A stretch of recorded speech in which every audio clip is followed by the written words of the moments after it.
സമൂഹത്തെ ഈ രീതിയിലാക്കി പ്രകൃതിയോടുള്ള നമ്മുടെ മനോഭാവത്തിൽ ദുഃഖിക്കാനായിട്ട് നമ്മൾ പഠിക്കണം. ഇവിടെ പറയും പ്ലാസ്റ്റിക് അരുത്, വെള്ളം അനാവശ്യമായി ഉപയോഗിക്കരുത് എന്നൊക്കെ പറഞ്ഞേച്ച് അങ്ങോട്ട് നേരെ വിപരീതം ചെയ്യാൻ തോന്നും.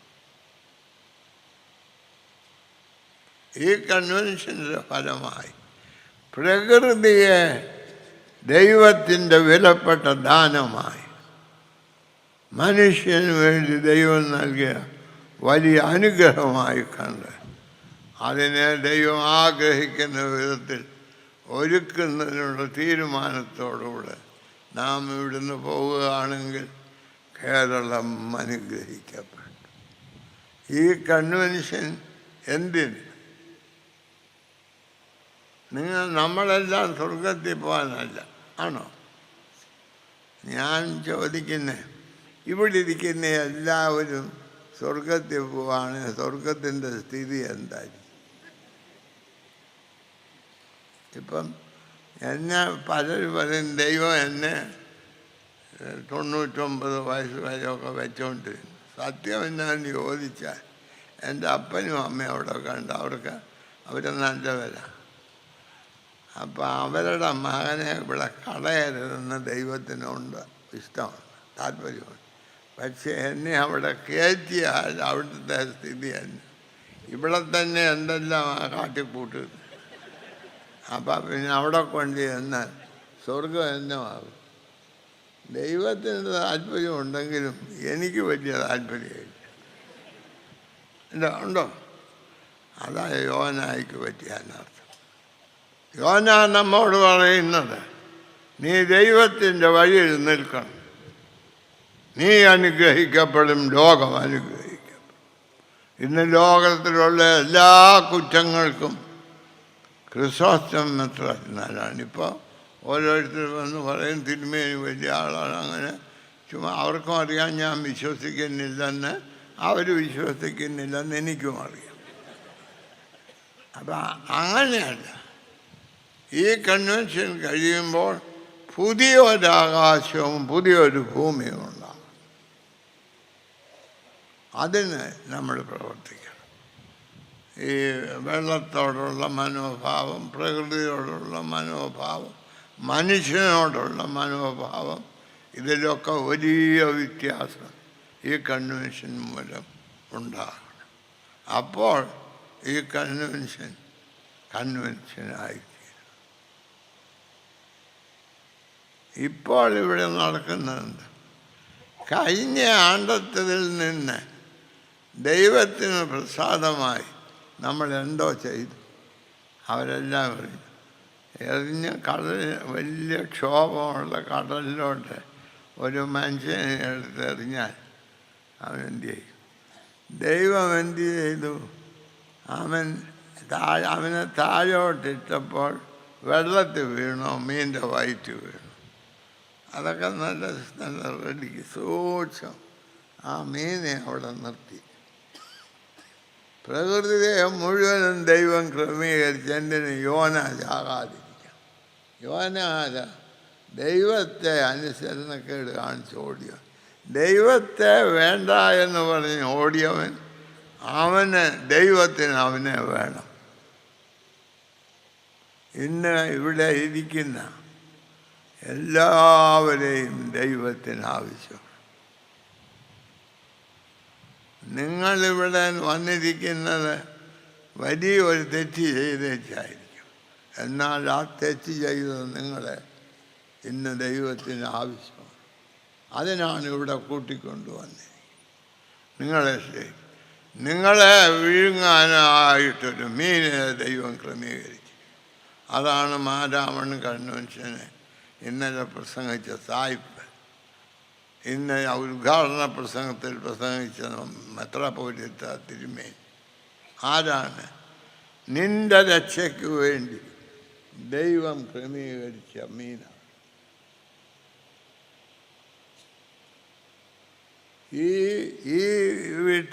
ഈ മീറ്റിങ്ങിൽ വന്ന എല്ലാവരും നിങ്ങളെ മീൻ വിഴുങ്ങട്ടെ എന്ന് ഞാൻ പ്രാർത്ഥിക്കുന്നു. അത് കഴിഞ്ഞു. മീനിൻ്റെ വയറ്റിൽ ക്രിസ്മസിനോ നൊയമ്പുവിടേക്ക് ഒന്നും പള്ളിയിൽ പോയിട്ടില്ലാത്ത യോന മുട്ടുകുത്തി പ്രാർത്ഥിക്കുന്നു. നമുക്കിന്നങ്ങനെ ചെയ്യാം. ഇന്ന് വൈകിട്ട് വീട്ടിൽ ചെന്ന് നിങ്ങളുടെ കുടുംബമായിട്ട് കർത്താവേ, പാപവും ദോഷവും നിറഞ്ഞ് ജീവൻ അസാധ്യമാക്കിയ ഈ ലോകത്ത് നീ സുരക്ഷിതമായ ഒരു ജീവിതം എനിക്ക് തന്നിരിക്കുന്ന സ്തോത്രം എന്നിന്ന് രാത്രിയിൽ നമ്മൾ പ്രാർത്ഥിക്കാം. ക്രിസോസ്റ്റം മെത്രാച്ചൻ്റെ പ്രസംഗം കേട്ട് മാനസാന്തരപ്പെടാം എന്നാരും വിചാരിക്കേണ്ട. എന്നാൽ നിങ്ങളുടെ തീരുമാനമനുസരിച്ച് അനുഗ്രഹിക്കപ്പെടാം എന്ന് നിങ്ങൾ ഉറപ്പോടെ പോകണം. അതുകൊണ്ട് ഇന്ന് നിങ്ങൾ എൻ്റെ പ്രസംഗം കേൾക്കാൻ വന്നവരുണ്ടെങ്കിൽ നിരാശയോടെ വീട്ടിലേക്ക് പോകാം. ഇന്ന് ദൈവത്തിൻ്റെ ശബ്ദം കേൾക്കണം എന്ന് വിചാരിച്ച് ഇവിടെ വന്നവരുണ്ടെങ്കിൽ പ്രത്യാശയുടെ നിറവിൽ നിങ്ങളുടെ വീട്ടിലൊരു പുതിയ അധ്യായം തുടങ്ങും. ഈ മാരാമൺ കൺവെൻഷനിൽ ചരിത്രം സൃഷ്ടിക്കുന്ന ഒരു ദിവസമായി ഈ ദിവസം തീരുവാൻ ദൈവമേ എന്നെ ഉപയോഗിക്കണമേ എന്ന് ഈ ശബ്ദം കേൾക്കുന്ന എല്ലാവരും പ്രാർത്ഥിക്കും. അവിടെ കടന്ന് യോനായുടെ പ്രാർത്ഥന വളരെ നല്ല പ്രാർത്ഥനയാണ്. ആ പ്രാർത്ഥന കഴിഞ്ഞപ്പോൾ മീനിൻ്റെ വയറ്റ് ഇത് വളരെ അത്ഭുതമാണ്. ഈ ആ മീൻ ആദ്യം എൻ്റെ മനുഷ്യനെ തിന്നുന്നു. വേറെയും തിന്നുകയാണ്. ചത്ത പലരെ ജീവനുള്ളവനെ ആദ്യമാണ് തിന്നില്ല. അവിടെ ആ മീന് യോനായ ദഹിക്കില്ല. സാധാരണക്കാരനൊക്കെ യോനായുടെ മീനിൻ്റെ വയറ്റിൽ ചെന്നാൽ ദഹിക്കുക. അവനവിടെ കട്ടിയായിട്ട് കിടന്നു. അപ്പോഴത്തേക്ക് 2 ദിവസം 3 ദിവസം കഴിഞ്ഞപ്പോൾ യോന ഛർദ്ദിച്ചു. മീൻ ഛർദ്ദിച്ചു. യോന വെളിയിൽ യോന പറഞ്ഞു, ഞാൻ നിനവേലിലേക്ക് പോകും. ഇതാണ് ഈ മാരാമൺ കൺവെൻഷന് നടക്കേണ്ടത്. തർസീസിലെ തെക്കേ കപ്പലിൽ നിന്ന് നിനവേലിലേക്കുള്ള കടലിലേക്ക് സഞ്ചരിക്കും. ഇന്ന് ഇവിടെയുള്ള ഇത്രയും ആളുകൾ നിങ്ങൾ യോനായുടെ വയറ്റിൽ നിന്ന് വെളിയിലേക്ക് വരണം. യോന നിനവയിലേക്ക് ഒരു യാത്ര. ഈ ചൊവ്വാഴ്ചത്തെ മീറ്റിംഗ് കഴിയുമ്പോൾ ഇടങ്കൈ വലങ്കൈ തിരിച്ചറിയാത്തതായ ആ ജനങ്ങളുടെ അടുക്കിലേക്കുള്ള ഒരു യാത്രയുടെ ആരംഭം. ഇന്ന് ഇവിടെ പത്രത്തിലെഴുതും ക്രിസോസ്റ്റം തിരുമേനി ഇന്ന് പ്രസംഗിച്ചു, എല്ലാം ചത്ത് ഒഴിവാകുമെന്ന് പ്രസംഗിച്ചു. അതൊക്കെ തെറ്റാ, അങ്ങനെയൊന്നും എഴുതി പിടിപ്പിക്കരുത്. ഇന്ന് എന്താണ് നടക്കുന്നത്? നിനവയിലെ ജനങ്ങളെ പറ്റി മാരാമൺ കൺവെൻഷനിലെ ജനങ്ങൾക്ക് ദൈവം നൽകിയ പുതിയ ദർശനം. അതുകൊണ്ട് നിനവയിൽ നിന്ന് രക്ഷപ്പെടാനായിട്ട് തർസീസിലേക്ക് പോയ യോന മീനിൻ്റെ വയറ്റിൽ കടന്ന് മാസാന്തരത്തിന് പറ്റിയ സ്ഥലം ഇവിടെ മീനിൻ്റെ വയർ. അത് മീനിൻ്റെ വയറ്റിൽ നമ്മൾ ചെന്നാൽ നമ്മൾ ദഹിച്ച് മനുഷ്യത്വം ഇല്ലാതെ പോകും. നമ്മുടെ ആളത്വം നശിപ്പിക്കുന്ന സ്ഥലം നമ്മുടെ ആളത്വം രൂപീകരിക്കുന്ന സ്ഥലമായി രൂപാന്തരപ്പെട്ടു. ഇതാണ് അത്ഭുതം. ഇന്ന് എനിക്ക് പറയാനുള്ളത്, നിങ്ങളുടെ അടുത്തിരുന്ന് ഉറങ്ങുന്ന പുള്ളി ഇങ്ങനെ ഒന്ന് ചൊറിയണം. എന്നിട്ട് നമ്മളെല്ലാവരും അത് ചെയ്യണം. അതിന് അതിന് പ്രധാനമായി ഇന്നത്തെ പ്രധാന യോനായാണ് നിങ്ങളോടിപ്പോൾ സംസാരിക്കുന്നത്. അതുകൊണ്ട് നിങ്ങൾ അതിൻ്റെ കൂടൊരു പ്രാർത്ഥന പ്രാർത്ഥിക്കുന്ന, കർത്താവേ, ഈ ആധുനിക യോനായി ഒന്ന് മാനസാന്തരപ്പെടാൻ സഹായിക്കണേ എന്ന് പ്രാർത്ഥിക്കും. നിങ്ങളും മാനസാന്തരം, ഇത് സാധ്യമാണ്.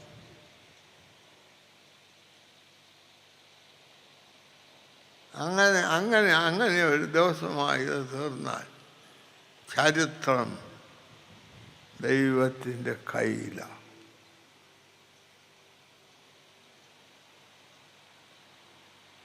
ചരിത്രം ദൈവത്തെ ഏൽപ്പിക്കുന്ന ദിവസം. അവനവിടെ ചെന്നു പ്രസംഗിച്ചു. ഒരബദ്ധം പറ്റി. എന്തുവാ? ജനങ്ങൾ മാനസാന്തരപ്പെട്ടു. ഈ പ്രസംഗിക്കുന്നവർക്കും കേൾക്കുന്നവർക്കും മാനസാന്തരപ്പെടണമെന്നുണ്ട്. ഞാൻ നിങ്ങളോട് ചോദിക്കുകയാണ്, നിങ്ങൾ ഇന്ന് യോഗത്തിൽ ഇവിടെ വന്ന് മാനസാന്തരപ്പെടാം എന്ന് ദൈവം പറഞ്ഞ് നിങ്ങൾ അത് വിശ്വസിച്ചിരുന്ന ഇവിടെ വരുമോ? ആ മുമ്പിലിരിക്കുന്ന ആളിൻ്റെ ചിരി കണ്ടാൽ അറിയാം. ഞാനിതാദ്യമല്ല, ഞാൻ 72 വർഷം പ്രസംഗം കേട്ടതാണ്. ഇതുവരെ ഒരു വ്യത്യാസവും എനിക്കുണ്ടായിട്ടില്ല. 72 വർഷം മുമ്പ് ഞാൻ എങ്ങനെ ആയിരുന്നതാണ്. അതുകൊണ്ടൊന്നും വരാൻ പോകുന്നില്ല. ക്രിസ്തോസ്തമെത്രാച്ചനും വിചാരിച്ചാലൊന്നും എന്നെ വ്യത്യാസപ്പെട്ടാൻ ഒക്കുകയില്ല. ഒരു കുഴപ്പവും വരികയില്ലെന്ന് വിചാരിച്ചു. അദ്ദേഹത്തിൻ്റെ വിചാരം ശരിയാണ്. ക്രിസ്തോസ്തമെത്രാച്ചൻ വിചാരിച്ചാൽ അദ്ദേഹത്തെ നന്നാക്കാൻ ഒക്കുകയില്ല. ആരെയും നന്നാക്കാൻ ഒക്കുകയില്ല. കുഴപ്പത്തിലാക്കിയിട്ടുണ്ടെന്നല്ലാതെ ഞാൻ നന്നാക്കിയ ഒരാളും ഇല്ല. എന്നാൽ ദൈവം വിചാരിച്ചാൽ സാധിക്കും. ദൈവം ക്രിസ്തോസ്തമെത്രാച്ചനെ പോലും ഉപയോഗിക്കാൻ കഴിവുള്ള ആളാണ്. ഞാൻ BA പാസ്സായി കഴിഞ്ഞ് വടക്കേ കർണാടകത്തെ ഒരു സുവിശേഷകനായിപ്പോയി. നമ്മളുടെ ഒരു ജർമ്മൻ മിഷനോട് വാങ്ങിച്ച സ്ഥലമാണ്. അവിടെ ആദ്യ മിഷണറിയായി പോയ P.O. ഫിലിപ്പ് എന്ന് പറഞ്ഞ് നാഷണൽ കൗൺസിലിൻ്റെ ആദ്യത്തെ ഇന്ത്യൻ സെക്രട്ടറി, നമ്മുടെ സഭയുടെ സെക്രട്ടറിയായി. ഞാൻ പോകുന്നതിന് മുമ്പ് സാറിനെ കാണാൻ ചെന്നു. ഞാൻ പറഞ്ഞു, സാറൊക്കെ പോയ മിഷൻ ഫീൽഡിൽ ഞാൻ പോവുക. അപ്പോൾ സാറിനെയൊക്കെ കണ്ട് ഒരാശീർവാദം വാങ്ങിക്കാൻ വന്നു. ഞാനതൊക്കെ അറിഞ്ഞതാ. നീ പോകുന്നത് എനിക്ക് വലിയ സന്തോഷമാണെന്നൊക്കെ പറഞ്ഞു. ഞാൻ പറഞ്ഞു, സാറൊരു ഗുണദോഷം പറയണം. അപ്പോൾ അദ്ദേഹം എനിക്കൊരു ഗുണദോഷം തന്നു. ഗുണം ദോഷമാക്കുന്ന പണി എൻ്റെ ഇല്ലടാ. ഗുണദോഷം എന്ന് പറഞ്ഞാൽ ഗുണം ദോഷമാക്കുക എന്നാണ്. അതുകൊണ്ട് എനിക്ക് ഗുണദോഷമായി. ഞാൻ പറഞ്ഞു, അത് വേണ്ട, എന്തേലും ഞാൻ പോവുകയില്ല, അത് നിൻ്റെ അപ്പനോട് പറയാൻ പറഞ്ഞു. ഞാൻ പറഞ്ഞു, എൻ്റെ അപ്പൻ അവിടെ പോയതല്ല. ആട്ടെ. ഞാൻ പറഞ്ഞു, സാറേ, ഞാനിവിടെ വരെ വന്നു, അവിടെ പോയി സാറിനോട് പറഞ്ഞു, നീ നശിച്ചു പോട്ടെന്നെങ്കിലും ഒന്ന് പറ സാറ് എന്തേലും ഒന്ന്. ഉടനെ അദ്ദേഹം പറഞ്ഞു, നീ അവിടെ ചെന്ന് ആരെയും മാനസാന്തരപ്പെട്ട്. ഞാൻ വിചാരിച്ചു ഇയാളെ സഭാ സെക്രട്ടറി ആക്കിയതാലും.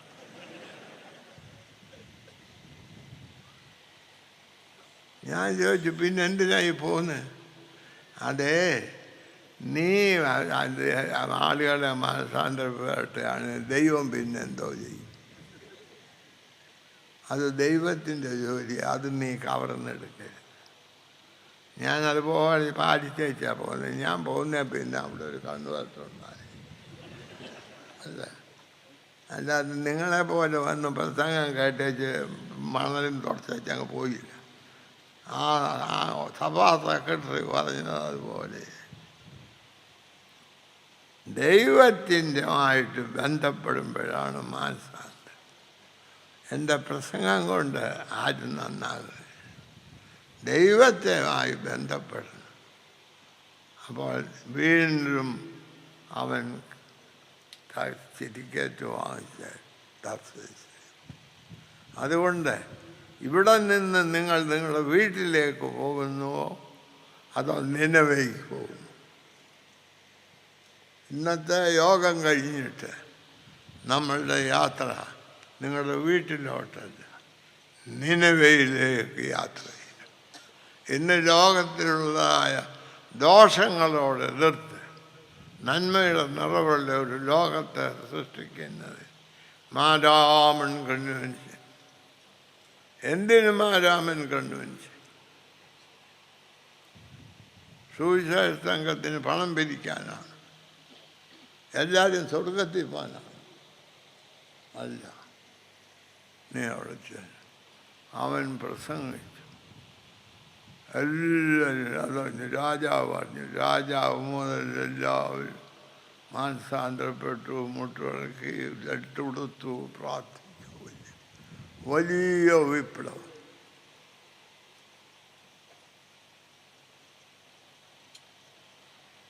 അപ്പോൾ ദൈവം മനസ്സറിഞ്ഞു. അപ്പോൾ യോന പറഞ്ഞു, ഇതാ ഞാൻ പറഞ്ഞത്. അതായത് ഇവരും മാനസാന്തരപ്പെടും, നീ മനസ്സറിയും. ഞാൻ മണ്ടനാണ്.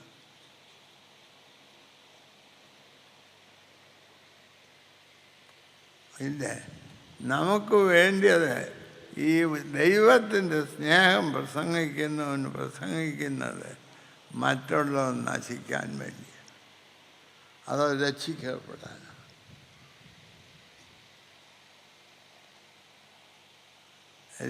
ദൈവം രക്ഷിച്ചത് വ്യക്തിയെയോ ലോകത്തെയോ? കർത്താവ് ക്രൂശിൽ കിടന്ന് ഒന്നാമത് പറഞ്ഞ വാചകമുണ്ടോ? ഇവർ ചെയ്യുന്നത് ഇന്നതെന്നറിയായതുകൊണ്ട് ഇവരോട് ക്ഷമിക്കണം. തെറ്റിദ്ധാരണ മൂലമാണ് നമ്മൾ ധരിച്ചിട്ടുണ്ട് മറ്റുള്ളവൻ്റെ അടിസ്ഥാന ആവശ്യങ്ങൾ നിഷേധിച്ച് അവനെ പട്ടിണിയാക്കി ഞാൻ ഉണ്ടാക്കിയ പണത്തിൻ്റെ 10% ദൈവത്തിനടുത്ത് കഴിയുമ്പോൾ ഞാൻ ഭക്തനാകും. ആകുമോ? എന്താ നിങ്ങൾ പറയുക? അവൻ്റെ അടിസ്ഥാനങ്ങൾ അവന് ലഭിക്കത്തക്കവണ്ണം, അടിസ്ഥാന ആവശ്യങ്ങൾ അവന് ലഭിക്കത്തക്കവണ്ണം ഒരു വ്യവസ്ഥിതി രൂപീകരിക്കും. സ്തോത്ര കാഴ്ച കൊണ്ട് ദൈവത്തെ പ്രസാദിപ്പിക്കുകയല്ല, ഇവിടുത്തെ സംഘ ആഫീസിരിക്കുന്നവരെ പ്രസാദിപ്പിക്കുക. മനുഷ്യനെ മനുഷ്യനായി കാണാൻ പഠിക്കണം. മനുഷ്യനാട് യഹോവയായ ദൈവം നിലത്തെ പൊടി കൊണ്ട് മനുഷ്യരൂപമുണ്ടാക്കി. മനുഷ്യനെ ഉണ്ടാക്കിയില്ല. ഉണ്ടാക്കിയോ? അവൻ്റെ ഉള്ളിൽ ദൈവത്തിൻ്റെ ജീവൻ ഊതി. അപ്പോൾ അവൻ മനുഷ്യനായി. മനസ്സിലാകുന്നല്ലോ? പൊടി ആവശ്യമാണ്. പൊടി അവന് രൂപം നൽകാനാണ്. നിങ്ങൾ ഈ കടയിൽ നിന്നൊക്കെ ഒത്തിരി എണ്ണയും പൊടിയും കുഴലും ഒക്കെ വാങ്ങിച്ച് മുഖത്തെടുത്ത്, അതല്ല, എന്തിനാ? രൂപമുണ്ടാക്കാൻ. എന്നാൽ ദൈവത്തിൻ്റെ മാരാമൻ കൺവെൻഷന് നിങ്ങൾ വന്നതിൻ്റെ ഫലമായി ദൈവത്തിൻ്റെ രൂപം നിങ്ങളിൽ കാണും. ഇന്ന് വീട്ടിൽ ചെന്ന് ഭക്ഷണം കഴിഞ്ഞേച്ച് മതി, മുഖമൊക്കെ കൈയിട്ട് ആ കണ്ണാടിയിൽ നോക്കിയതാണ് അല്ല, ദൈവം ഇതുപോലാണ് അവരിയ്ക്കുന്നത് എന്ന് പറയണം. അങ്ങനെ പറയാൻ സാധിക്കും. അപ്പോൾ യോന മാറി അവിടെ ഇരുന്നു. എന്തിനാ? ഈ തീമഴയും ഗന്ധമഴയും ഒക്കെ വന്ന് ഇവരെല്ലാം കിടന്ന് നശിക്കുന്നതൊന്ന് കാണാൻ. നമ്മെ ഉപദ്രവിച്ചവൻ നാശം വരുമ്പോൾ നമ്മൾ സ്വർഗത്തിലാകും. അതല്ലേ? അത് മാറിയിട്ട് ഒരു മനുഷ്യൻ നശിക്കുമ്പോൾ നമ്മൾ നരകത്തിലാണ്.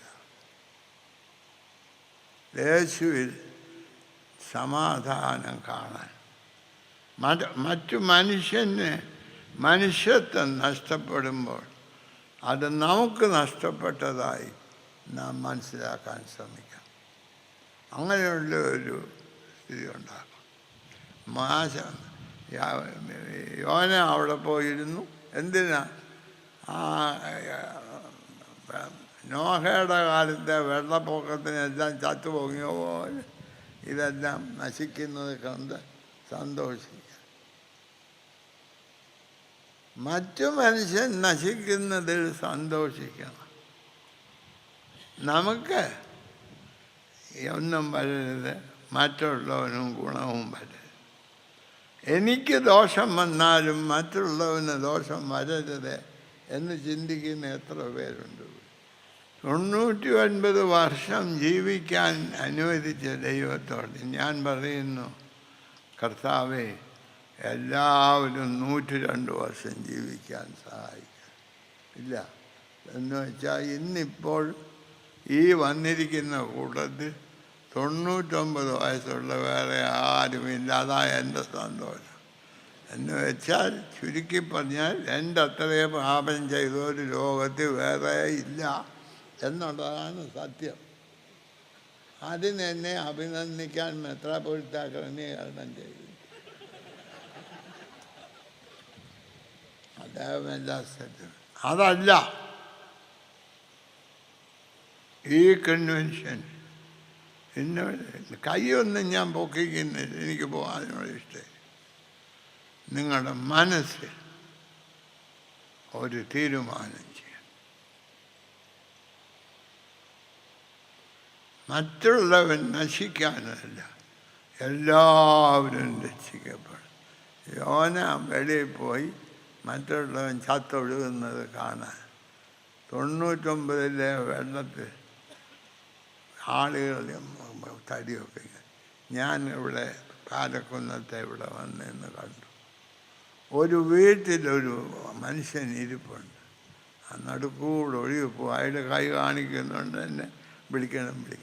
അങ്ങോട്ട് ആർക്ക് പോകാൻ ധൈര്യം? ആർക്ക്? അവനെ രക്ഷിച്ചാൽ കൊള്ളാമെന്ന് അനേകർക്ക് വിചാരമുണ്ട്. അവിടെ ചെന്നെത്താനോ? എന്നാൽ അവിടെയാണ് യേശു ക്രിസ്തു പ്രവേശിച്ചത്. മനുഷ്യൻ്റെ ഭീതിയായ ക്രൂശ് മനുഷ്യൻ്റെ അനുഗ്രഹമായി രൂപാന്തരം. ഇന്ന് രാവിലെ ഒരച്ഛൻ എൻ്റെ വീട്ടിൽ വന്ന് പറഞ്ഞു, തിരുമേനിയുടെ ഒരു പഴയ കുരിശ് എനിക്ക് തരണം. പുത്തൻ വിഷമമായിരിക്കും വഹിക്കാനെന്നുള്ളത് കൊണ്ടാണ് പുള്ളി എന്നോട് പഴയതൊന്ന് തരണമെന്ന് പറഞ്ഞത്. നമുക്കിത് മനുഷ്യൻ്റെ അധപ്പതനമായി വിചാരിച്ചിരുന്ന കുരിശനെ മനുഷ്യൻ്റെ അനുഗ്രഹമായി രൂപാന്തരം. അതാണ് നിനവയുടെ മാനസാന്തരപ്പെടുന്നത്. എനിക്ക് നിങ്ങളോട് പറഞ്ഞ് അവസാനിപ്പിക്കാനുള്ള കാര്യമില്ല. ഇന്നിവിടെ വന്നിരിക്കുന്ന നിങ്ങളെല്ലാവരും ഹൃദയത്തിൽ പറയാം, കർത്താവേ, യേശു ക്രിസ്തുവിൽ കൂടെ നീ ഞങ്ങൾക്ക് നൽകിയ രക്ഷയുടെ അവകാശിയായി എന്നെ രൂപാന്തരപ്പെടുത്തണമേ, കാത്തുകൊള്ളണമേ. അപ്പോൾ ഇവൻ ഇതൊക്കെ പ്രസംഗിച്ചത് വെച്ചപ്പോൾ ദൈവം അവിടെ ഒരു ആവണക്കിനെ ഉയർത്തി അവനോടിരുന്ന് കാണാൻ. പിറ്റേ ദിവസം ആവണക്ക് ഒരു പുഴു കെട്ടി. ദൈവത്തിൻ്റെ പ്രവർത്തനമൊക്കെ അങ്ങനെ. നന്മയും തിന്മയുമുണ്ട്.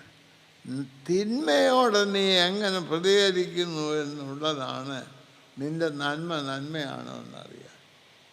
ഇവിടെ വീടില്ലാതെ വിഷമിക്കുന്ന ആളിന് വീടുണ്ടാക്കാൻ പണം കൊടുക്കാതെ അവനെ അനുഗ്രഹിക്കണമെന്ന് നല്ലതായിട്ട് പ്രാർത്ഥിക്കും. വല്ല കാര്യമുണ്ടോ ആ പ്രാർത്ഥന? ഉണ്ടോ? നമുക്ക് എല്ലാവർക്കും പ്രാർത്ഥിക്കാം, എല്ലാവർക്കും വീടുണ്ടാകാൻ പ്രാർത്ഥിക്കാം, 7 ദിവസവും പ്രാർത്ഥിക്കാം. ഒരു പൈസ തങ്ങി കിട്ടുന്നതിന് കൊടുക്കുകയില്ല.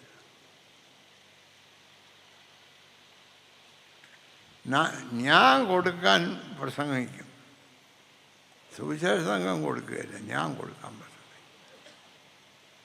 എന്ന് മാറണം.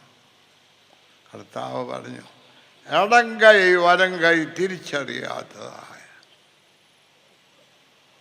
ഇവരെ അവരുടെ കൈ അറിയണം, അവരെ അറിയണം, അവരെ രക്ഷിക്കുന്ന ക്രിസ്തുവിനെ കാണണം. ഇതിനാണ് സുവിശേഷ പ്രസംഗം.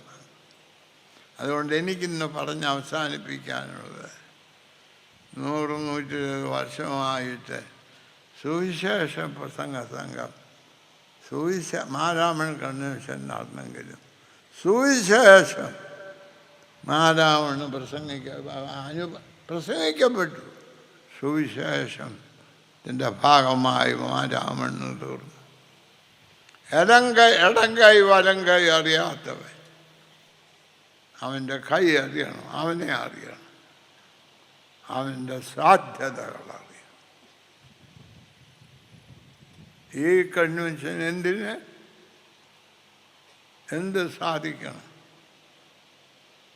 ഇവിടെ ഇന്ന് ഇരിക്കുന്ന എല്ലാവരും ക്രിസ്തുയേശുവിൽ കൂടെ വെളിപ്പെട്ട ദൈവത്തെ അറിഞ്ഞ് ആ ക്രിസ്തുയേശുവിൻ്റെ മനോഭാവം തന്നെ നമ്മിലുണ്ടായിരിക്കുന്നതിന് ഇന്നത്തെ ഈ യോഗം നമ്മെ സഹായിക്കട്ടെ, അനുഗ്രഹിക്കട്ടെ എന്ന് പ്രാർത്ഥിച്ചുകൊണ്ട് ഞാൻ വാക്കുകളെ അവസാനിപ്പിച്ചു.